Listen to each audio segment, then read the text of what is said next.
Assalamualaikum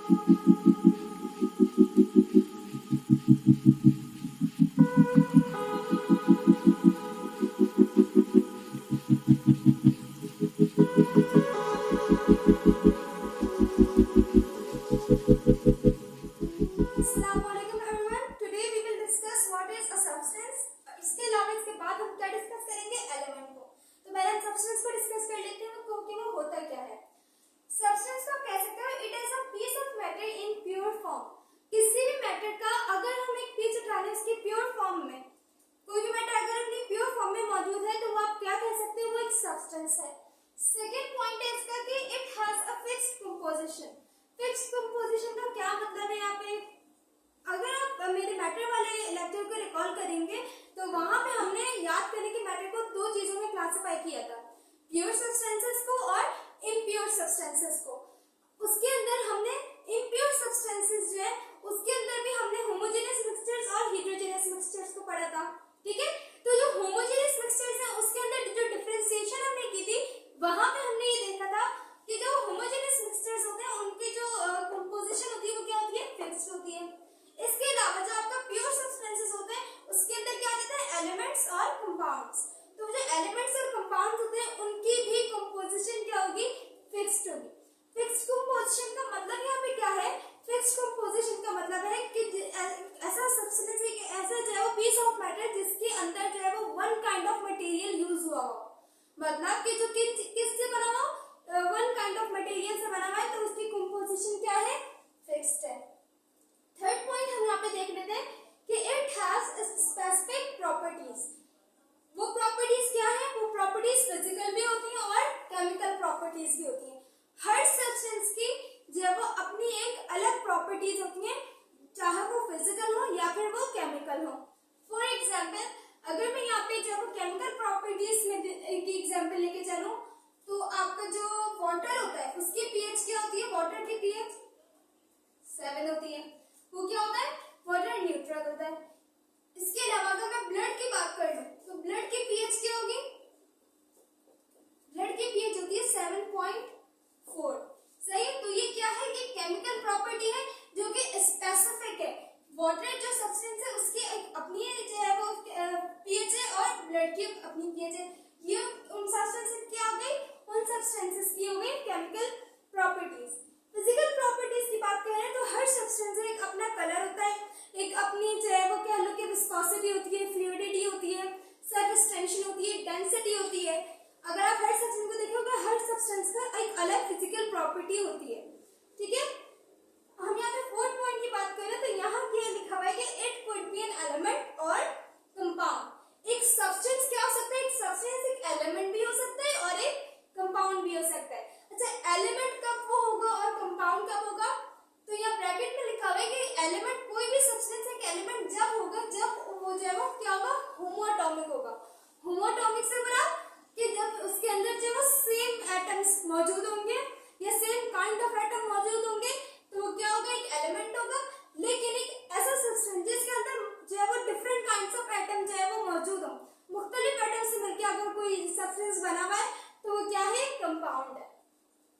हमारा जो last point आता है वो उसमें हमने इसकी एग्जांपल्स शेयर किए. उसकी एग्जांपल, एक सब्सटेंस की एग्जांपल क्या हो सकती है, वाटर. वाटर आपका प्योर सब्सटेंस है या फिर ये प्योर सब्सटेंस है. इसके अलावा जो सेकंड एग्जांपल है वो क्या है, सल्फर, डायमंड हो गई, सॉल्ट हो गया. ये सारे क्या है, तमाम आपके सब्सटेंसेस है. इसके अलावा आप बेकिंग सोडा देख लो, बहुत सारी एग्जांपल है सब्सटेंसेस की. अब हम चलते हैं अपने एलिमेंट की तरफ.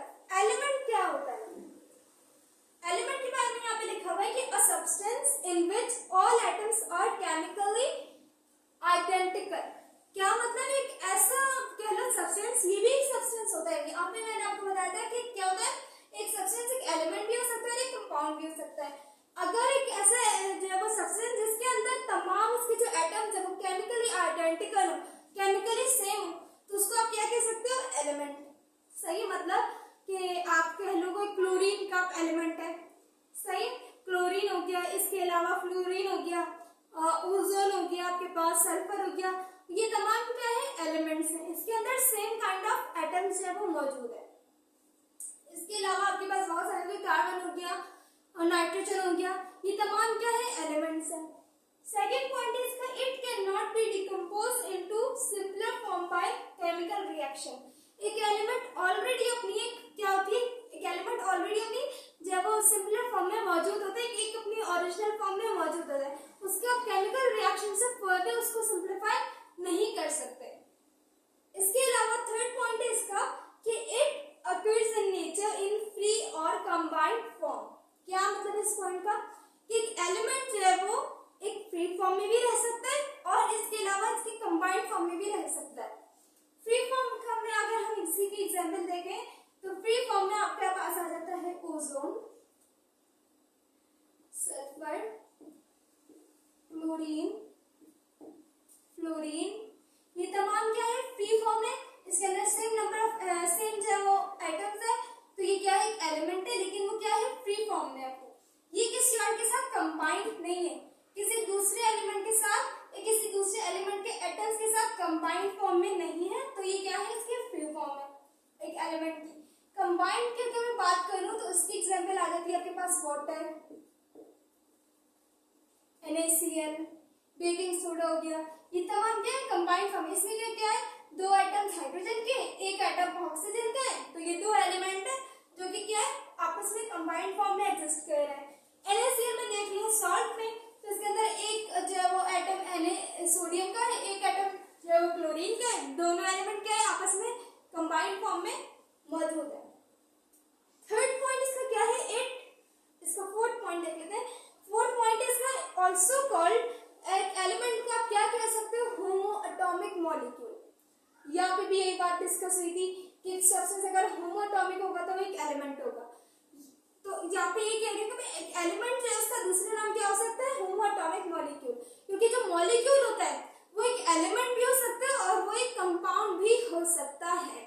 तो ये क्या है कि अगर उसमें सेम कोई भी मॉलिक्यूल या कोई भी सब्सटेंस में अगर सेम नंबर ऑफ सेम जो atom, same kind of atom है तो वो क्या है, एक एलिमेंट है. होमो का मतलब सेम, एटम्स का मतलब एटम.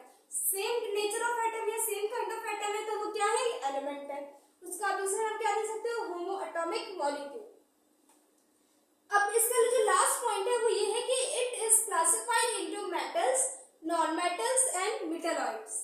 अब इसको हम डिफरेंशिएट अभी आगे करते हैं कि ये मेटल्स, नॉन मेटल्स और मेटलॉइड्स क्या होती हैं. तो अभी मैं आपको बता दूं कि आपकी जो पीरियोडिक टेबल में जो एलिमेंट्स हैं, अभी तक डिस्कवर्ड एलिमेंट्स कितने हैं, 118 एलिमेंट्स आपके डिस्कवर्ड है. उसके अंदर बहुत से सॉलिड्स भी हैं, बहुत से लिक्विड भी हैं, बहुत से नहीं, लिक्विड सिर्फ दो है और बाकी जो है वो गैसेस है. लिक्विड के एग्जाम्पल क्या है आपके पास,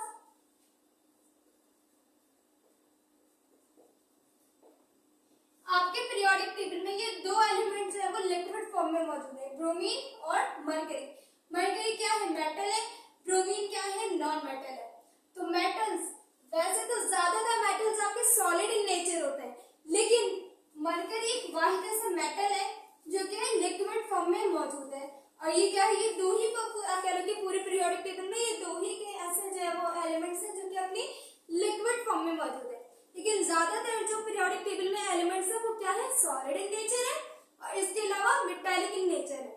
मेटल्स है और सॉलिड है. जी हाँ, तो अब हम डिफरेंस पढ़ेंगे किसका, मेटल्स का, नॉन मेटल्स का और मेटलॉइड्स का. इसका पहला डिफरेंस ये है कि मेटल जो है वो हार्ड इन नेचर होते हैं, बाकी जो नॉन मेटल्स और मेटलॉइड्स होते हैं वो क्या होते हैं, सॉफ्ट इन नेचर होते हैं. सेकेंड डिफरेंस इसका ये है कि इनका जो मेल्टिंग और बॉइलिंग पॉइंट होता है वो बहुत ज्यादा शार्प होता है, या आप कह लो कि बहुत ज्यादा हाई या फिर शार्प होता है मेटल्स का. लेकिन नॉन मेटल्स का जो बॉइलिंग पॉइंट और मेल्टिंग पॉइंट होता है वो क्या होता है, लो होता है. थर्ड इसका जो यहाँ पे मेटलॉइड्स का है, ये क्या है, इंटरमीडिएट मेल्टिंग पॉइंट और बॉइलिंग पॉइंट. जो मेटलॉइड्स होते हैं, ये बात पहले बता दूं कि इनकी जो फिजिकल प्रॉपर्टीज होती है या कह लो कि इनकी प्रॉपर्टीज होती है, इनकी प्रॉपर्टीज इंटरमीडिएट होती है. किसकी प्रॉपर्टीज के, नॉन मेटल्स और मेटल्स की जो भी प्रॉपर्टीज होंगी उनके जो वो इंटरमीडिएट होंगी, मतलब उनके दरमियान वाली प्रॉपर्टीज होंगी, ना बिल्कुल मेटल जैसी होगी ना बिल्कुल नॉन मेटल जैसी होगी. और जो मेटलॉइड्स होते हैं वो फिजिकली आपको जो है वो मेटल्स जैसे दिखेंगे, फिजिकल इनकी प्रॉपर्टीज कैसी होंगी, मेटल जैसी होंगी, लेकिन जो इनकी केमिकल प्रॉपर्टीज होंगी वो क्या होंगी, नॉन मेटल जैसी होंगी. तो इनका जो थर्ड डिफरेंस है वो ये है कि इनकी जो थर्मल और इलेक्ट्रिकल कंडक्टिविटी, मतलब कि करंट को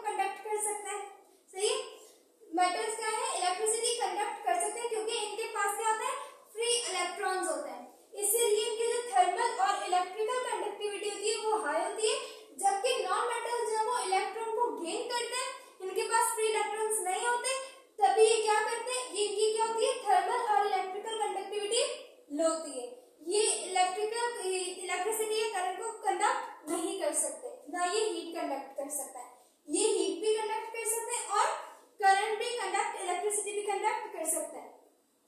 जो मेटलाइट्स होते हैं इनमें वही बात कि इनकी जो थर्मल और इलेक्ट्रिकल कंडक्टिविटी होती है वो क्या होती है, इंटरमीडिएट होती है, किसकी, नॉन मेटल्स की और मेटल्स के दरमियान की इंटरमीडिएट होती है।